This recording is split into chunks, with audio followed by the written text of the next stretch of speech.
Yeah, I don't want any looping thing. Oh, good afternoon. Good afternoon. This is Pepper Jackson. Good afternoon. Hi there, Christine. I had Oh, the most frustrating morning. I am telling you, I have not felt this frustrated in a long time. Let me tell you something. It was frustrating, and I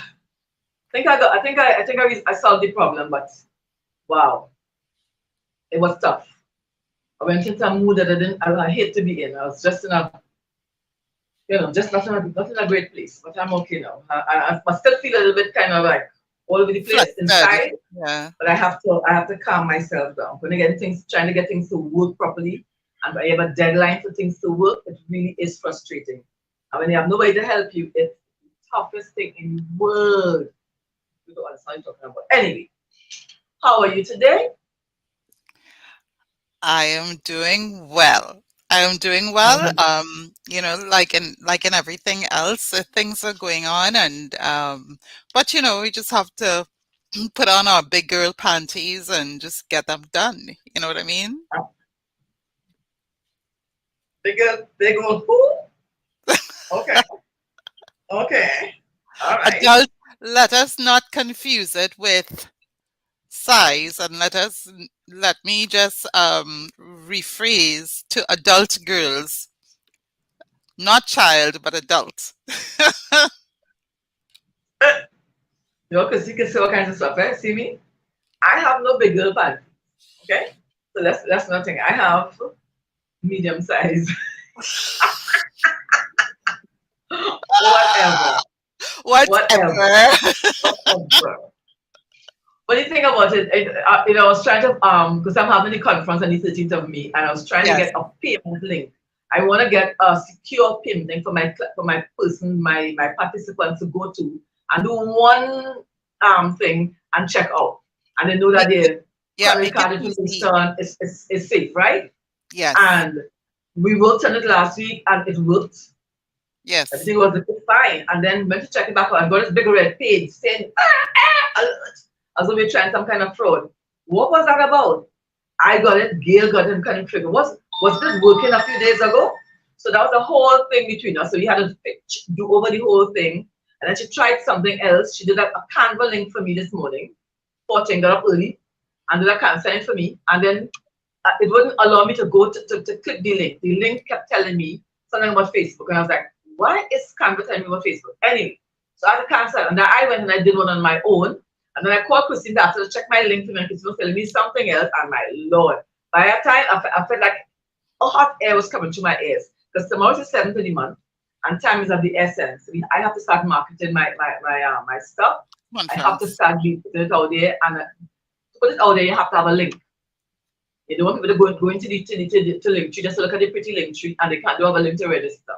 So that was my whole answer this morning. So I got through that, thank God, and that's done. And I am really very happy that that's done. So I could breathe. Yes. Things have been happening. Let me tell you something. Let me do our intro and then we get into our wonderful topics for today. Okay? Okay. Living life on the merry-go-round, and you can't find a fighter. But I see it in you, so we gon' walk it out. Ooh, mountain, we gon' walk it out, and mountain. And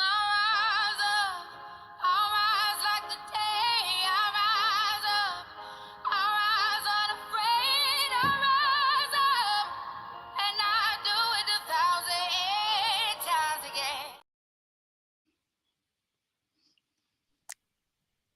Wonderful. Today is a great day. Regardless of the frustration this morning, today is a great day. My name is Cheryl Deanne Sewing, and I am an international keynote speaker. I'm an author. I'm a trainer. I am a lady who wears many hats. My job, I believe, was given to me by God to help empower women on this earth as I continue to learn and grow while I'm on this journey through called life. You see?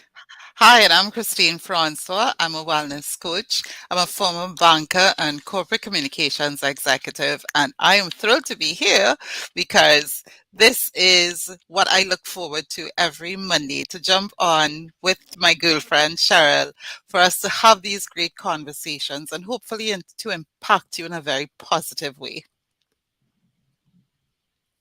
Good. Nice. I'm multitasking here, see? Work is never done because, it's so strange. This is my third conference that I'm putting on, right? And when I Yes, tell you the amount of work that goes into it, a lot sometimes, but some of it is mental work.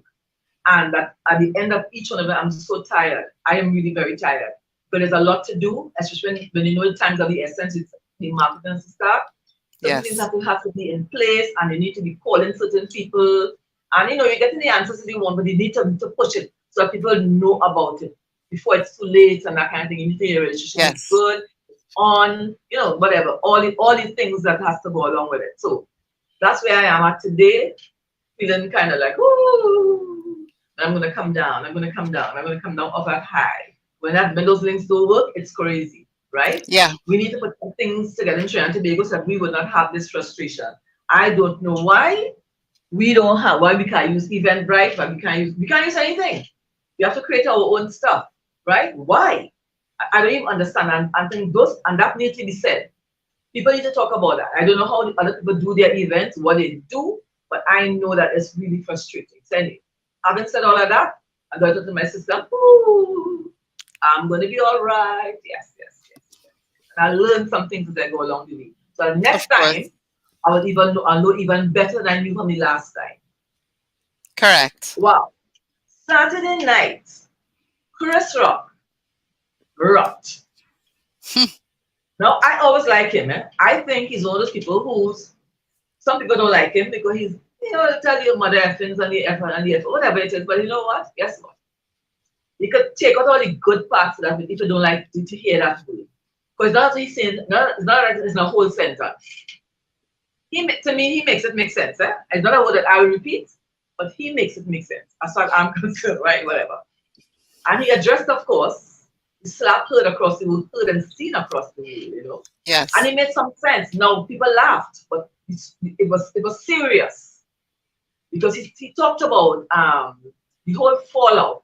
He spoke about how much he loved Will and how for all the years admired him and loved him as a brother, always loved him. You know what I mean?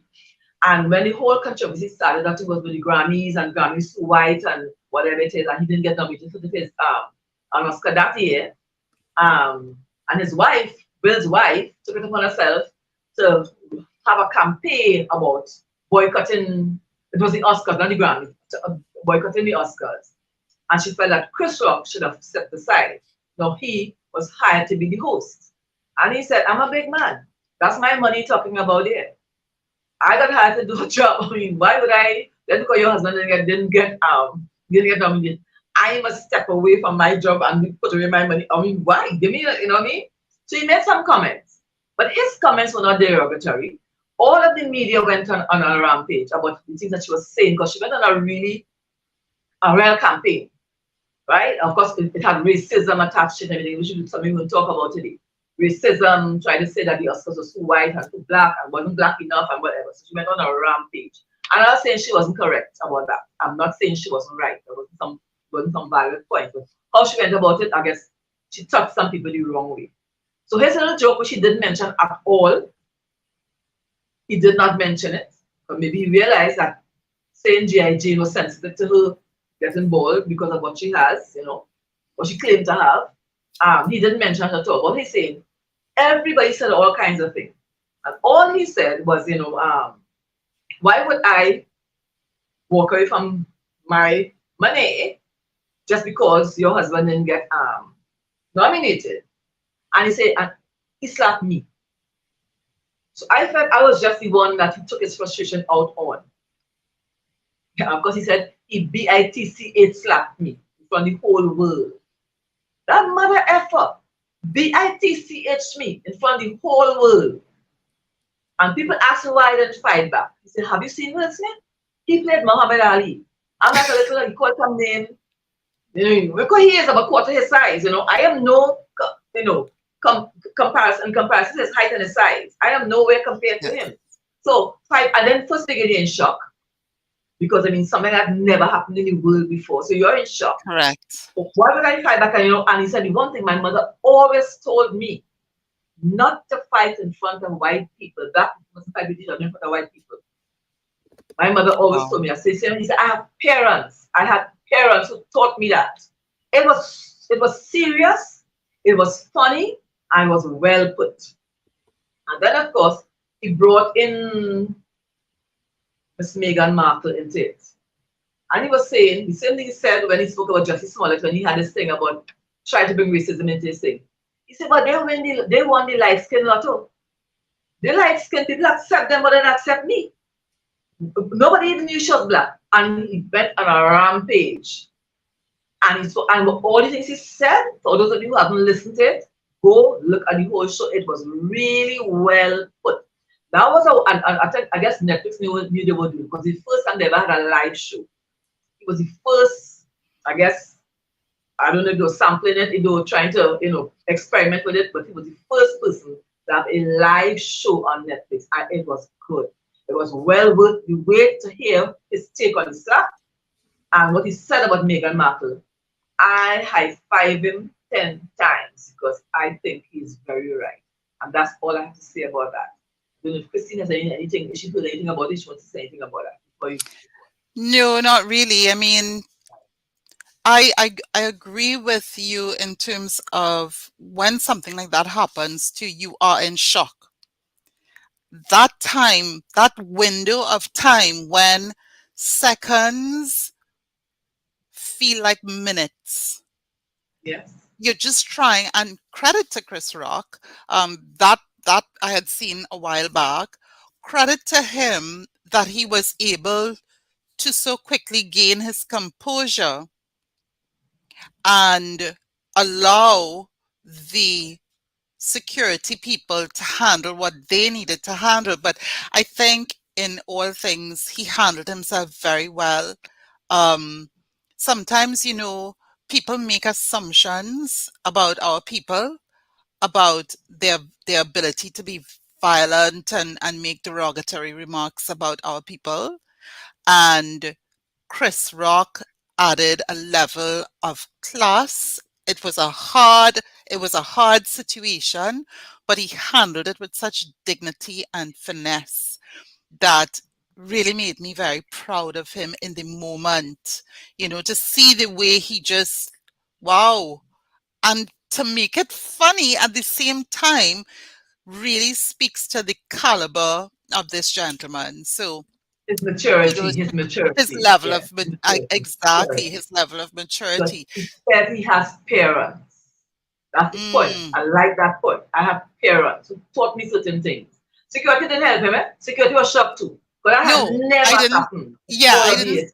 Security didn't help, but he walked back and sat down, and I think they probably spoke to him privately inside, but security at the time didn't run to the stage because it was like, but I was not looking at the show. I was looking at something else that evening. All of a sudden I saw running across the screen, the Will Smith just slapped Chris Rocke. I thought it was a joke, right? So I gone onto the channel to look at it now. I saw it and I'm thinking, they're probably fooling around. It's a skit. It's a skit, yeah. I thought so too. Only man, wait a minute. I started like, I'm not calling you, yes, mommy. Will Smith just slapped Chris. I was like, let me call somebody else because I can't even I just saw it, right? So I think in this security, because that's never happened. They never had to go and move anybody off a stage and that I mean it was like really it was off the rockers. It was really, really bad. It's really bad. It's really sad too, Cheryl. What was really, really sad too is that Will Smith won that Academy Award for Best Actor, and to have the pinnacle of your career in juxtaposition with the worst piece of behavior, it's like getting something fabulous in one hand and it being taken back in the next. So surreal. But I'll tell you something. I like to always look at both sides of everything. Yeah. And I'm sure he's one of the people I always love. I mean, every time I saw Will Smith on TV, you want to smile. If I look about at all episodes of New Freshmen, I will still laugh. he's just so funny. Even when he making his jokes, if he's just funny. And he ceased to be funny because there was an interview with Trevor Noah afterwards. You know, when he kept saying, you know what I mean, you know what I mean? And you could tell he was nervous. His life is in shambles, and I pray that he's getting help behind the scenes. Because according to Chris Rocke, he sat with his wife and looked as though water was thrown on him. I don't know if you saw that episode we were table talk. When she spoke about her infidelity towards him, right? Being in a relationship with that young boy who was a friend of her son on national TV. You know, let me look at the woman a little bit. That woman needs some help because there's no way, right? Because Chris had some raw things to say about, right? You go and they come on TV and whatever, right? But I mean, but he's a comedian, he could say that. But you know the whole thing about it is that this woman, you did something like that. This is your son's friend who came to your home in a sort of a rescue effort because you was having issues. And you ended up sleeping with that person. And you had to sit on television with your husband and talk about this. And when you looked at, if you go back and look at that video, Will Smith looked as though he wanted to die at that spot. He could say whatever he wanted. And I think that affected his marriage. Maybe before he knew what was happening, and then that everybody knew about it, everybody was talking about it, it affected him. So when she turned and rolled her eyes, whatever was inside of him just welled up. So it wasn't really Chris Rocke he slapped, you know. He would have gotten that slap. But I think he slapped somebody else. I don't want to say who, because I don't advocate violence against anybody. No, but no. I think he slapped in his mind. So Chris ended up getting I can say shitty on YouTube. The shitty end of the stick, really and truly. I don't think so. In all fairness to him, I still think Will is a beautiful person. He's had a hard life and he's trying to make his marriage work and everything else. But he is not dealing with something very easy there in that household. He is not.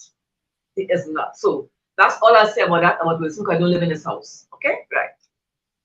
Christine, Alex Murdaugh was found guilty after only 3 hours. 3 hours. They didn't even take a day. They didn't take overnight. 3 hours they came back, unanimously saying this man is guilty. And the next morning he was sentenced at 9:30 a.m. He received 2 life sentences. I don't even know what that means. I don't know anybody had 2 lives. They said cat has 9 lives, but I don't know any human who have anything more than 1 life. But he got 2 life sentences to run concurrently. Consecutively, it's consecutive, so it's one after the next. Right. I could not, when I looked at his face, I almost felt sorry for him. And people might not throw rocks at me for saying that. I look at a man who was spoiled beyond understanding. His parents just gave him, he was just a spoiled grown man, but still a child. Because from what I know, his father lived his entire life protecting him and covering for him. So now his father is no longer alive. But you kind of mind this man was spending, just wasting. Right? It was like, there's something wrong with that. There's not money you could spend just like that. So he was just on a downward spiral. And I think when he did what he did, what he's accused of doing, what he was convicted of doing, he's convicted now. I don't know if he was in his right mind. And that's the reason why I said I feel sorry for him. Did he lose his marbles for I'm thinking, oh my God, now everybody's gonna know I'm a thief. My son's gonna be convicted as well for the girl who fell over the boats, right? Whatever. And because he was going to stand trial and he was looking to get like 20 years in prison, the son. I mean, your wife had left you. Did he lose his mind temporarily? Did he sit and think about what the consequences of this will? Or did he think that because he was so revered in his neighborhood, where people would tell the children, no, don't talk about that, even when they knew the truth. Don't say anything. It's Alex Murdaugh. Don't say anything. Right?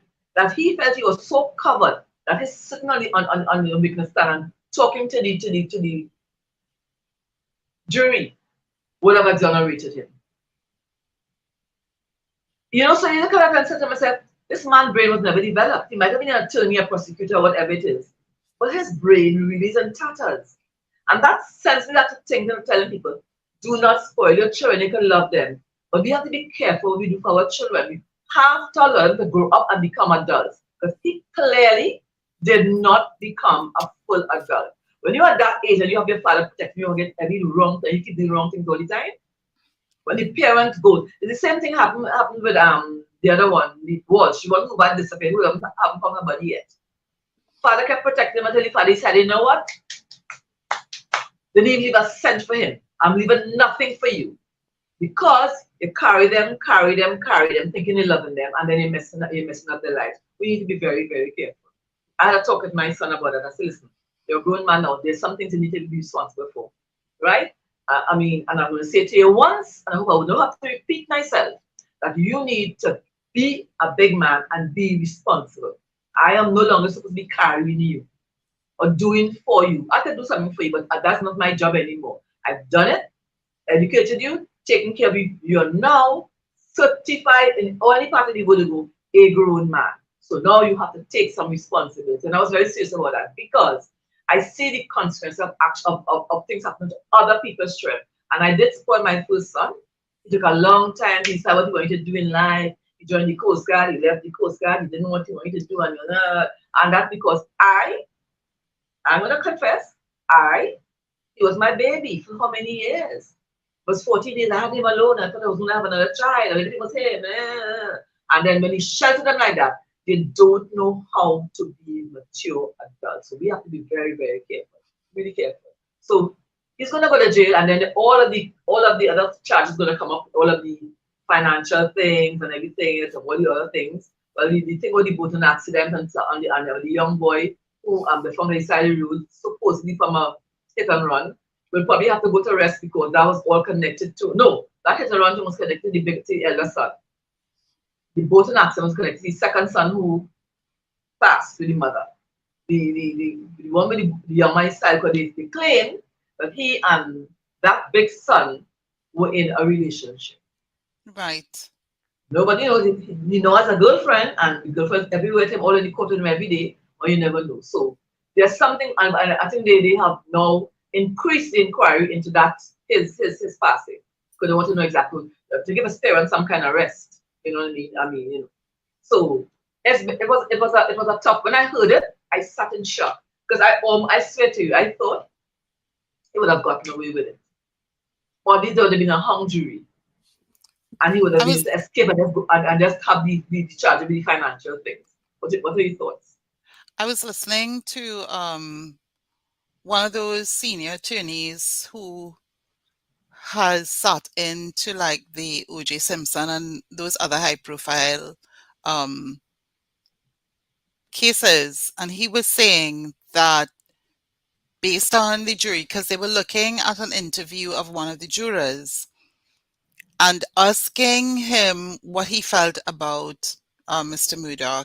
And he said, no, we looked at him. He didn't cry. He was doing this, he was doing that. And the attorney who is now being interviewed said, for all the cases that he's seen, and he's even tried hundreds of cases himself, he says there is a fine line that um, a defensive attorney is walking when you allow your client to go up under the stand to defend themselves. He's there for a long period. It allows the jury to really observe him, really observe every Right. action, every supposed or actual tale. And they literally can, by watching him for such a long period, make an assessment.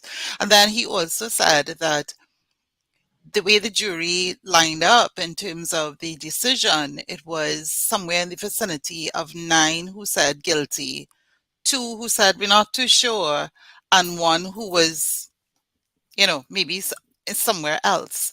So when you have, he was saying, strong jurors on the side of guilty, and then 2 who may not have been so strong in their conviction about innocence, then you already have momentum, 9 versus 2, etc. And then the other thing is that the crime was so heinous. And they also talked about the judge in the case getting in there and making his closing statements.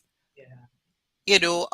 Why did the interviewer was saying, why do you think he did that? And this attorney, high profile attorney that he was interviewing, I can't remember. I think his name is Michael Alexander. Michael. Anyways, I'll find out and let you know. But he said, well, because you have to remember that this is a small community and Very. Yeah. they're all the legal system. Mr. Murdaugh was part of that whole community. It's a very close-knit, tends to be something of a close-knit society. And really in being convicted of having done these heinous crimes and everything that went with it really does cast a very dark light on the entire profession because of how small the community is. And not just from the legal fraternity, but the police and all of those other professionals in the legal system in that small community. So he probably felt he had to make a statement really to put a distance between what has transpired and the rest of them as well. So it was interesting to listen to. And then, Cheryl, we will touch on another case shortly, but it just feels as if people are losing it. You know what I mean? Just losing it. Mental state. And I remember this weekend, Pastor Sarah Jakes Roberts, she preached this weekend in Dallas, and she was saying that no church can stand right now in today's environment, seeing what is happening across the country and not get themselves involved in mental health and wellness. So big statements, you're looking at, and then there was the other trial that you had raised a few weeks ago with the 4 young people who were killed in Moscow. So that was another one as well. So it's just very, very sad. And so many people's lives have been negatively impacted by this. Yeah. The thing about this with the murder trial is that I listened to Anna Garcia on Law and Crime. I think it's her channel, her podcast. Mm. And one of the attorneys, because the behavior panel, who I listen to all the time, everybody talked about his inability to even pretend to be hurt and looking for these people. Who look for this person, find out who did it. Never said those words, right? And everybody was able to point that out. But what this attorney was saying with on Anna Garcia's podcast is that he had to take that stand, because how else would he explain the fact of what happened to his wife and his son, especially when the pathologist read those reports about whose brain was in a bag and what was at the door and whatever happened. It was a total annihilation of these people, right? How, he had to go up there and let people feel as though he felt something and say something. Because remember, he was the one being accused. And then the nail in the coffin was the fact that his son was a young man. He was Snapchatting when he see what the dog apparently had chicken in his mouth. And they were trying to get the chicken out of the dog's mouth. And he was there. He said something when he said he wasn't there. And everybody was able to hear it. So that boy solved his own passing. He solved his own passing over his mother's as well, because they were able to pinpoint him at the scene of the crime minutes before they passed away. So he had to come and take his stand and say, well, I lied about it because I was nervous and because the opioids was taken and make us an excuse. But that day to me, I feel if that Snapchat thing hadn't happened, he might have gotten off. Because there might have been a kind of, but hearing his voice there, he was there. And even if he left there, it couldn't be 2 minutes after when he pattered, when they said that they were done with, right? And then he called 911. He had time to go and, it was a whole, the shirt that he was wearing on that day has not been found, right? He didn't really go to see his mother. He didn't speak to the helper to say that I was here, right? Remember, I was here, right? To try, Christina was there. I came by you, right? I came 1 o'clock. Yeah, I came right. You know, kind of way to justify. And that woman was hurt because apparently she loved this family. She said they were such nice people to her. Like she didn't want to say it, but she had to speak the truth. That he tried to make her say that he was there. And he only spent a certain amount of time. He didn't spend it for you, I mean, he said he spent. Right? And he thought that he went to want to go rest. So there was a lot going against him. So he had to take this stand. He could not sit there and not say anything. So I think that part was something he really had to do, even though it was against what would normally happen. Because Correct. of the whole situation, the whole thing, right? And let me tell you something. That family was almost like the royal family down in that little town. They Yes. ruled, they owned everything, everywhere. Their name, Murdaugh was written everywhere. So therefore, people knew he was doing wrong things, and that's some they were interviewing somebody say, no, and somebody would ask, no, my mother said don't say anything. But Right. nobody wanted to touch them. Nobody wanted to touch, everybody was kind of like, no, don't say anything. So that's really a sad thing. But it's a sad thing anyway, it's sad about what he did.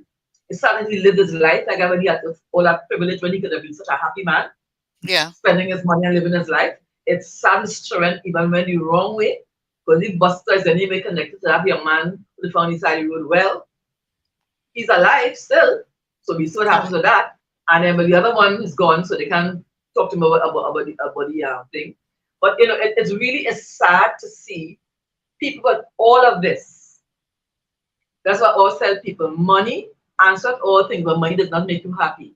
Sometimes money can get people really scary and stupid, and sometimes it can go all the wrong way. Because you feel because they have that you could just do anything and feel like doing, and that is all I have to say about that.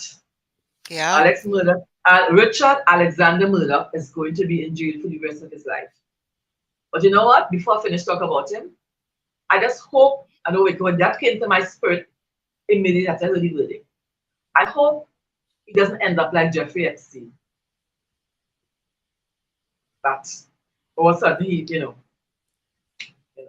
we're not sure already, there's speculation about what already happened to him.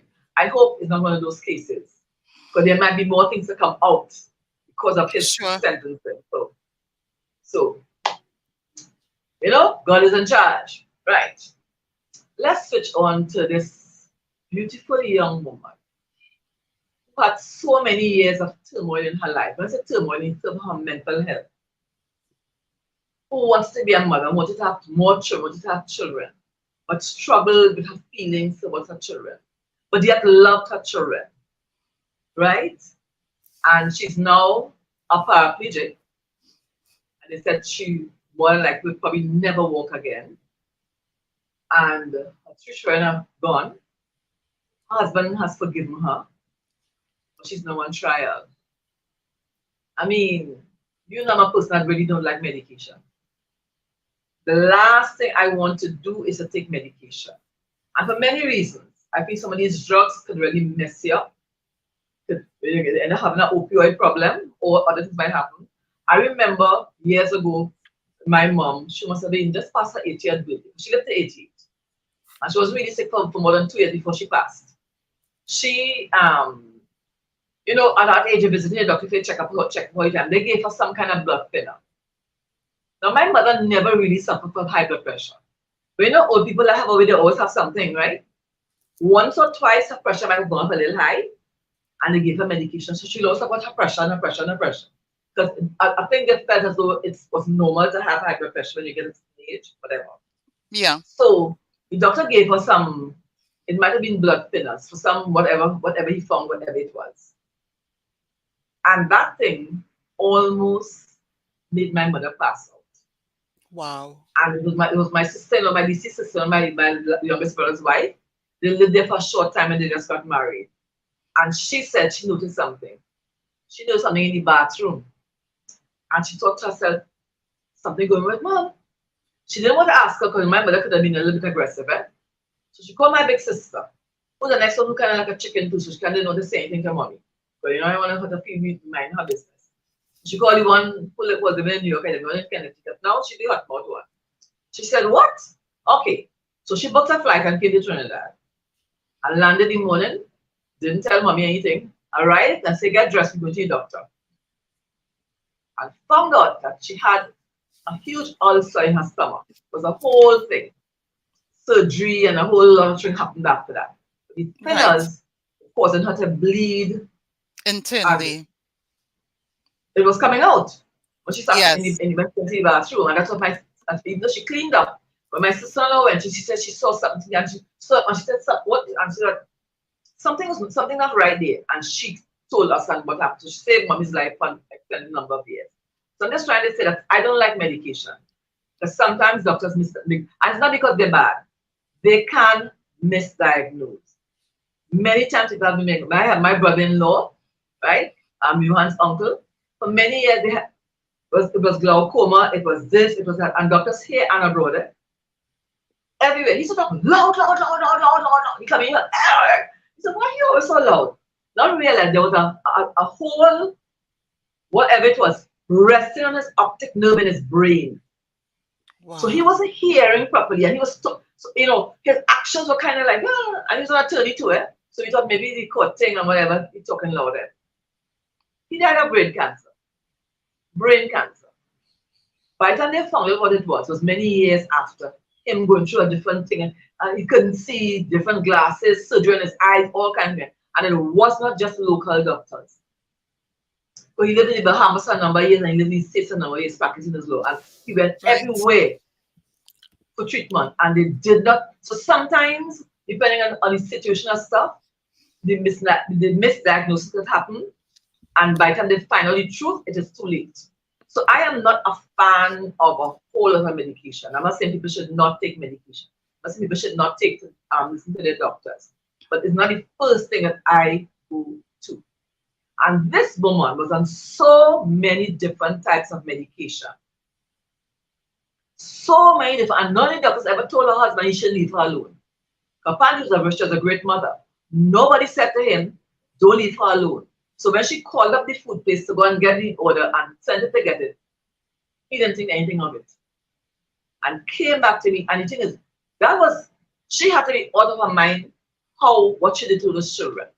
Because it takes, at least a minute, holding them in that position for them to collapse, for them to pass off, right? So it was like she had a chance to catch herself and like, oh my God. And she did 3 times. And then tried to come through that window. And he found her on the ground outside. And when he asked her, he called for help. Where is she? She said in the basement.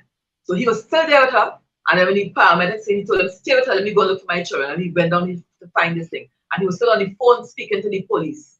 And they just heard him screaming. This man needs therapy for the rest of his life. I think that the medication, I don't know. This is my whole thought. There were too many different drugs in her system. Well, what one attorney I listened to, who was talking about postpartum depression and postpartum psychosis. I think she's best placed, one of the people best placed to discuss it, because she too, when she had her baby, she experienced postpartum Right, right. depression. And she said that you literally feel as if you're going out of your mind. There was another woman who spoke about this as well, and she said she feels so sorry for this other lady because when she had her child, she had gone through postpartum psychosis, thought she was seeing things floating around. She said, well, initially she thought, well, maybe her ancestors were, or her grandmother was there with her after she had the baby, etc. But then she said daytime wasn't so bad, but then when nightfall approached, she started to feel scared. She thought she My was going out goodness. of her mind. So the attorney who's experienced it as well, she says a lot of people don't talk about it. And I remember a number of years ago, there was more conversation about postpartum depression. I hadn't heard about postpartum psychosis before, but then you take what people have been raising as serious issues, and you compound that with a global pandemic, other issues related to that, Yes. and you can see it's like a stack, one thing stacking on top of the next. People have these things in their system. They're trying to cope with natural hormonal issues. And then there is all of the other things that's happening in society these days. So the human mind and the human body is under massive attack. And Yes. for women, it just feels as if it is even more compounded because of the hormonal issues that our bodies go through. So, mental health and wellness and well being is what is coming out as perhaps the biggest challenge of our time. And, so sadly, that's as much as I'm going to say about that. Save and accept Yes. that, we extend our heartfelt condolences to to that to the father of those little ones, and he's lost his wife as well, you know. Yeah.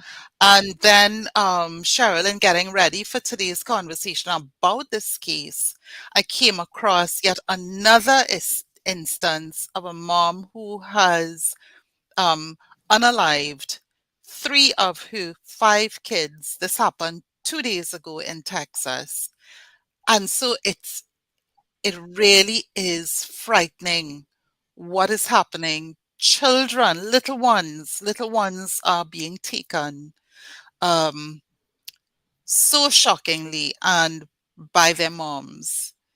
So, again, in this particular Texas instance, she was not the primary caregiver of her children, and it is because a CPS social welfare worker went to check on the children who were staying close by that this discovery was made. So very, very heart-wrenching. Little ones, they're they're just being taken, and it weighs heavily on the hearts of people around the world, to be sure, other moms and other parents. So really have to be It's looking. sad. It's sad. It's It's not, sad. it's like a pandemic in itself. Yes. And none of us can really understand. Because I'm sure there was postpartum, whatever, depression and stuff years ago when even our moms were young. But I think Yes, people dealt with it differently. Because there were mothers who did things back then, but maybe they didn't maybe go to the extent that this mother, because they were not on any medication, but they might have abandoned the children, or maybe just hand them over to a ABUS them, grandmother. AB no or ABUS them a bit, right? With whips and different things, right? I know Yes, children who came to school with like marks on their legs from whippings. So I mean that's abuse. We know that, right? But I guess that was their way of dealing with their frustration. So it's a sad thing. I feel it for her. I don't know if to say if I don't know if to think she's guilty or not guilty. Because some people said that one of the things that she premeditated it because how she sent the husband out and how time she took to go check the Google location and see how much time it will take to go and come back. And she asked, she called for the medication for the children. She made sure he had to stop at the pharmacy. So she gave herself time to do all of this. She could have been in a mental state at that point. It doesn't have to mean that she planned it, but it could have meant that as well. I don't know. So to be God, I would ask God to be with her and that young man, Mr. Clancy, who's still alive. I pray that he finds rest in his mind and his heart. I pray peace for him in his life yes, because it will take a long time for him to overcome that whole situation. absolutely, Yes, absolutely. and Wow. that's all we have to say about that, people, Yes, folks. That's ma'am. all we have to say about that. So And we we have segue into another thing, but before we segue into that, people, I looked at how many people viewed our video last week. Yet still, I see only one like. Is it that you all are not liking what we're saying? Or is it that you all just being lazy and you're looking, you're viewing, but you don't want to say anything? YouTube works by likes. That's how the algorithm works. More people begin to like the channel, then YouTube will begin to push the channel out. If you all just view and don't like the channel, then YouTube will just let us leave us sitting here and every certain Monday we just come and talk to ourselves, right? So I'm gonna ask again for you all to please like when you view, please subscribe, share with your friends, you know, leave some comments. I'll definitely come in and answer, right? 'Cause I check for them all the time, and I'll greatly appreciate that. So like, subscribe, share. I will really, really, really appreciate that. We will appreciate that. Yes, Christy, you're saying something? Yeah, no. We were about to go into our segue into our last topic for this morning before we wrap up in a few. The main one I would say, racism and colorism. In America they talk about racism all the time, and in the Caribbean talk about colorism all the time. Let me tell you something. Oh my God! And Chris Rocke hit on that so much on Saturday night. He's a smart man. He hit on that because they like to say white people racist against us because we black, blah blah blah. But black people, of which I'm part of the race, excuse me, are one of some of the most racist people I've come across in my life. You see that question that Meghan Markle said she was asked, I wonder how brown the child's skin will be. Let me tell you something. You don't need to come to Trinidad and Tobago. You don't need to go to the Caribbean. When they ask about complexion, it's unfair. It's not so thick, it's not pretty eyes. Who have soft hair, who have good hair, who don't have good hair, who light skin, who this. Let me tell you something. So we might not say racism to that level, but colorism, to me, which is the same thing, right, is rampant. And I don't know if it will ever go away. I don't know if it will ever go away. We have to begin, I think, this is my take on it, to love ourselves because God made the human race.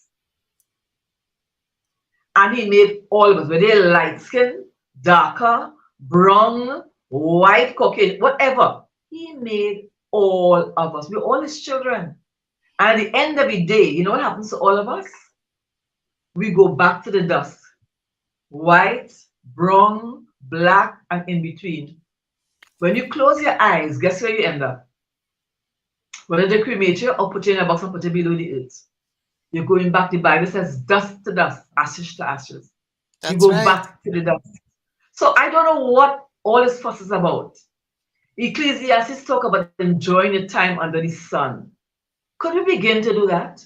Can we start to enjoy our time, our life, and stop all this complexion thing and the good hair and the bad hair and the good looking and the ugly and the good shape and the bad shape and all the other foolishness that come in between? It's such a foolish waste of time. Christine. Wow. You know, in the Caribbean, especially if you're from Trinidad and Tobago, which has a rich, diverse heritage, we've been colonized by the English, Spanish, French, Dutch, and I don't know who else. Um, Consequently, our people, we have the many shades of the rainbow, from the Yes. darkest to the lightest. And in any given family, you can get the darkest to the lightest, all in the same family, all Same family, cousins, same parents. Yes. Yep. all brothers, sisters, cousins, you name it. And one would think that when Archbishop Desmond Tutu visited Trinidad and Tobago and he called us the rainbow people, that would mean that we don't really have problems of racism or colorism. But the truth is we do. And I was listening to one young woman talk about it, and she says, we see it in not just the Caribbean, we see it in the Latin American community as well. Yeah. When one woman is saying, she's Spanish speaking as well. One family member, when she would go back to the DR, Dominican Republic, they would call her Negrita. the little black Yes, girl, yes, the yes, tiny, yes, the yes. little black, the little black girl. And she said, but nobody ever said that to anybody else because and they're all speaking Spanish. They're all from the same bloodline. And then another girl said, she recognizes that because of the way she looks, her family is mixed, just like yours and mine. That because she was fairer, she enjoyed privileges that her darker family members did not enjoy. So, they were saying we have to acknowledge that it is a thing, that it does negatively impact the darker skinned of our sisters and sisters more so because in society, and I guess if we're talking about American society, people accept the strong alpha male figure as one of dominance, strength, etc. But then when you look at the female, people liken the darker complexions of our sisters as well. They're angry black women. They're strong, they're black, they're ugly. They don't fit a particular pattern. And and they get that from within their own families. So someone might say, oh, you mean the prettier sister? What? Yes. Oh, you mean, Yes. oh, oh, you mean, oh, you mean the pretty light skin one? Yes. What?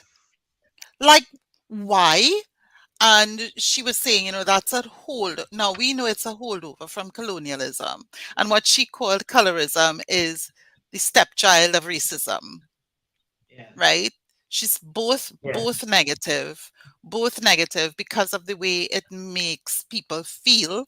And then for the family members and those among us who appear to be lighter skinned, it then gives us privilege out there in society. Now, how do we use that privilege to raise this as a topic where we are encouraging people strongly at that to allow everybody to have the same privileges. You know, I've seen it too. I've seen it in the Latin American community when I've gone abroad to events and stuff like that, and it's very obvious. But Yeah. it's also very obvious here in Trinidad and Tobago as well. Yes, it is.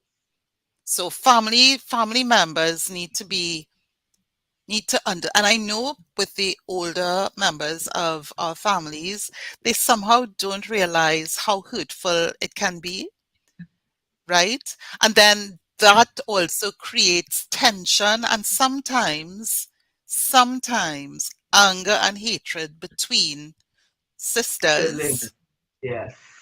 siblings, bad feelings, um, you, and maybe never vocalized. You are lucky because you are fairer, you have a slimmer nose, or you have this, and it's just a bad deal, and it really does come down to how do parents navigate that conversation within the families. Like your mom and my mom and our grandparents and stuff probably didn't know how to navigate it. But it's said that when you know better, you do better. Yes. Yeah. We're Mm-hmm. all Sure. called to do better because we know better. Yeah. For real. For real. Yeah. hmm Yeah. So that's it for me. Yes. Yeah. Yeah. That's all I have to say about that. Yeah. I like that. And that's Yeah. No. all I But have to say and about that's that. and that's for real because I have known persons and families who will tell you, well, I'm the ugly one. They say I'm the ugly one. You see, I have a big nose. Oh, You know, I've heard people say yeah. that, right? Yeah, Right? We have a friend and we have somebody, an acquaintance in common who said right. for many years she didn't like her face because when she was small, somebody told her nose looked like a tulum. A tulum is a candy made with coconut and molasses. It's a black round thing. And she was Yes. told that her nose was like a tulum. So they called her Tulum nose when she was small. So she grew Oh up into a big no. woman and just always felt that she was so ugly, but her nose was like a Tulum. So but and you see, I think adults are learning more now. I think so, that the things they say to children makes a lifetime impact on them.